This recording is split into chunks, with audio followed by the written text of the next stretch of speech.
What's up everyone, my name is George Peace and welcome back to my channel, and today we're going to be reviewing The Night and the Moth, and it is such a fascinating book. I rate this book 3.5 out of 5 stars, so I have a few things to explain about this book because I have certain problems with this and I wish to address that. So The Night and the Moth is basically about a woman who is part of this divine church, I guess, and they foretell people's futures. Think of like the oracles in Greece where they would foretell people's their future about whatever aspect of their life they come to see them about.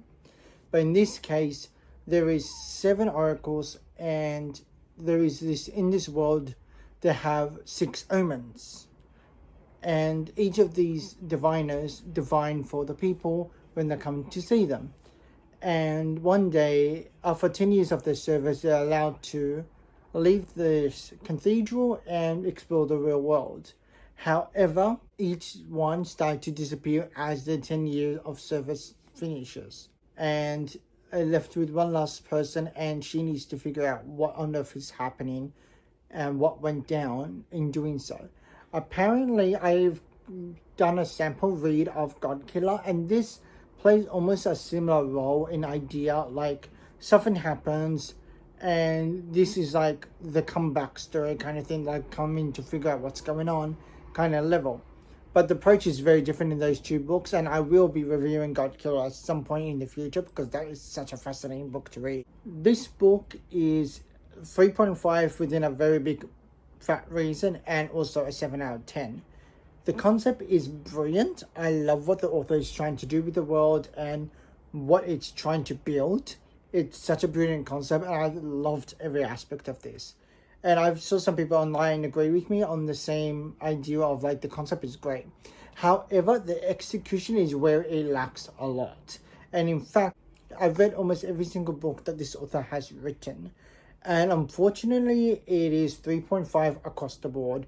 And I will be reviewing her other works very soon. Now, there is a lot of moments in this book that I found that is the exact same thing that has been written in her other works. Because there's something in this book that I'm seeing a lot of repetition of, and there's no change in that.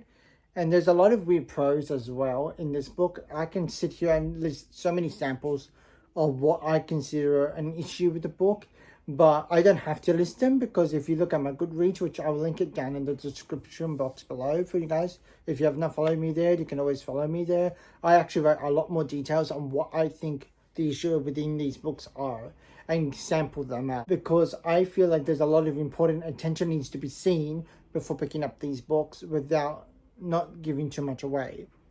Such as, there is a scene in the book where the author writes, instead of kissing on the lips, kissing on the mouth, and that comes up a lot. And also at the same time, it's just such a bizarre level of language to use in this book.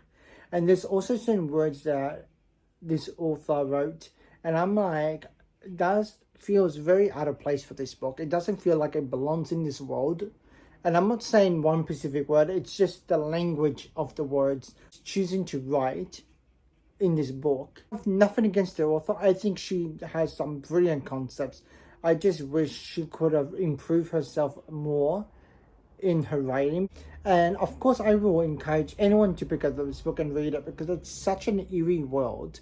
And the funny thing is, I actually categorize this book as dark fantasy as well. Any of the books that I've read by her so far have been what I consider dark fantasy. Very eerie, very weird in the atmosphere and the world.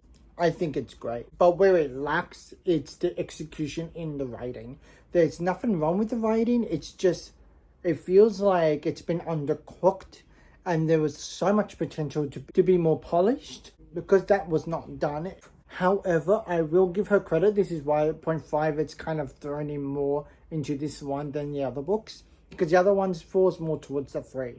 This one falls more 3.5 because I can see a little bit of improvement, but it's not enough to get to 4. So for me personally, as a reader, I find this a bit bizarre language, even though I loved what's going on. I'm intrigued and engaged with every single scene. However, I still think this book is fantastic. It has so much potential. I will say this, at the end of the day, I encourage anyone to pick up this book and read it. If you've ever been curious about what the story is about, I implore you to pick it up and read it yourself, because this author has a beautiful way of capturing what the world is about and what happens. But I will say the downside of this is just the writing. It's okay, it needs a lot of work. I hope to see some improvement from her work, and hopefully in the future I will see some really good books that gets the credit and, very importantly, the love it deserves. I truly treasure this book, and I will be reading this again in the future, even though it's a 3 out of 5 for me. Hopefully one day I will get to see this come to life in better writing. That's all for today, guys. I hope you guys enjoyed this video. If you have read this book, comment down below what your thoughts and opinions are of this book. And don't forget to like and subscribe to my channel if you have not done that already. And hit the notification bell so that way you know when my new video will be up. And I will see you guys in my next one. Bye!